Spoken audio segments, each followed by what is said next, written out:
Hello everybody, Jason Levine with the Dice Tower, and we're here for another Gen Con preview at Renegade Games booth with Danny, and we're going to be talking about a lot of their new products today. Yeah. So first off, we have Wendake, which is a new release. It released on August 1st, brand spanking new. This is the heaviest game we have in our catalog. So it is a worker placement action selection game. What's super unique is that each person has a 3x3 grid. That is their player board. That determines which actions they can take on their turn. Mm-hmm. So you have 4 actions. One of them will be used to determine player order for the next round. The other 3 you'll have to place in a straight line by the end of your turn. Yeah, kind of like tic-tac-toe, right? Horizontal, vertical, diagonal. After you use them, they're flipped over. They're not exhausted, but they turn into a different action. So, yeah, you have to plan your turn ahead for the future rounds. I found myself stuck a couple times in a situation where I'd used the action I needed and covered it up and was in a tricky situation. Yeah, I mean, that's kind of a cool mechanic to have tiles, and I flip this, but then when I go in this row, it flips this one back, but I want this one way. It's kind of cool like that. Yeah, and at the end of the round, your 3x3 grid slides down, the row falls off, you refresh them, shuffle them up. So each round they're in a different order. Oh, wow. Yeah. So there's a lot to think about. In addition to this action selection, there's elements of set collection, resource management, territory control, and fighting. So this is a kind of heavy game. Yeah. A 4-player game typically takes around 3 hours. Well, we're going to say 2 hours according to the box, so don't be scared of the 3 hours that she just said, because if you play like the way I play, you could get it in probably under 2, right? Yeah, if you are familiar with worker placement, it kind of clips along. Yeah. However, even though it is a longer game, at the end of it, I found myself wanting more and more turns. I'm like, oh shoot, there's so many things I want to do. My engine's running. I'm so efficient right now. Let's keep going. Yes. It sounds really interesting. I'm looking forward to this one because I love heavier games, so I'm really looking forward to playing this one. Yeah, me too. So what else do we have here? The next one is Gunkimono. So this is a new release. It's releasing on September 19th. This is a retheming of Heartland, which is an abstract tile-laying game. Yes. You know about this one? Oh yes, we played this one recently, me and Tom. Did you like it? Yes, and it's mean. It is mean. It's super mean. So abstract tile laying, cutthroat, which is everything I typically don't like in a game. But this was fantastic. I didn't win when I played, but I had a lot of fun. So you are laying tiles down on this board, trying to create swaths of the same color. You get points in 2 different ways. You can choose to take just straight victory points for each connecting of the same color, or you can take honor points, which are the red markings on the tiles.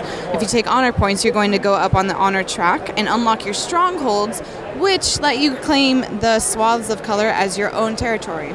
So typically in the beginning of the game, everyone's building on the same, growing the green patch or whatever, scoring lots of points. But as soon as someone claims that as with their stronghold, everyone lays tiles to cut it into the smallest piece possible. So it's brutal, but you're just going back and forth, cutting up each other's territory. Don't build a stronghold right away like I did, because Tom got everyone to cut me off, and I was getting 1 point after that. Yeah, you become a target very easily. Yes. But for those of you who don't like cutthroat, don't worry. This only takes an hour at full player count, so not too long. Yeah, exactly, and it's fun. I mean, when we say cutthroat, it's not that cutthroat, but you can basically cut other people off, and it's a fun game. It's a really good game and great mechanics the way you play it. Yeah, it's clean too. In my opinion, a mark of a really well-balanced game is how tight scoring is at the end of the game. So when I played with 5 players, first and second place were only 1 point apart. I was 15 points behind, and then 4th and 5th were 15 points behind me, and they were only 1 point off of each other. So really equal. Exactly. Ours was close too. Tom beat me by a few more points than 1, but we'll leave it at that. So what else do we have here? The last one we have is Spell Smashers, which is one of our October releases. And this game I'm super excited about. This is more my wheelhouse. It is a word spelling monster fighting game. Word spelling and monster fighting. That's a unique combo. So we're all adventurers, wizards, what have you. We're making spells to fight these monsters, and we do that by spelling words. So we have a hand of cards, consonant and vowels. We are going to simultaneously create our words, reveal them, cast them. I cast Smash or whatnot. You battle monsters, taking away their health. If you're the one who kills the monster, you get their monster tile as a trophy, and now you have that letter in your arsenal for the rest of the game. Monsters always smack you back, and when they do, you're going to draw a wound card. Wound cards are actually incredibly fun for me. Really? They are, instead of just taking damage, boring tokens, you draw a wound card, and it has an annoying combination of letters that you have to use in your words now, like ING or ED, X, right? Impossible. But it's fun. You have to be clever to use them. If you don't, it's negative points at the end of the game.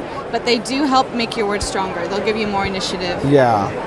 It sounds like an interesting twist on a word building game, and it sounds really cool. Yeah, it's there's more to it than a normal word game. It's not just I make a word, you make a word, someone has a better word. There's actually a lot of adventuring going on. There's a city board you can visit to get potions and quests and armor. So the fantasy adventure theme is really heavy in this. Yes, this one sounds good. Yeah. I have a feeling we're all going to like this. I know Tom loves word games, so this is going to be something right up our alley. Yeah, it's a good combo of people on the team too. So the designer's Chris Chung, and he did Lanterns, which is wildly successful. Yes. Yeah, it's a great game. And the artist is the Miko, so he did all the artwork for the North Sea trilogy. So the artwork is full of bright colors, dynamic expressions, and lots of little Easter eggs in the monster tiles. That's a gorgeous looking box too. Yeah, I like it a lot. Yeah, we're looking forward to this one. So thank you for telling us about all the new games. Yeah, thanks, Jason. We're looking forward to seeing what else Renegade puts out later in the year as well. There's a ton of it. Keep your eyes peeled. Yep. Thank you so much for coming on. Thank you. Once again, Danny from Renegade, and this has been Jason Levine with another Gen Con preview for the Dice Tower.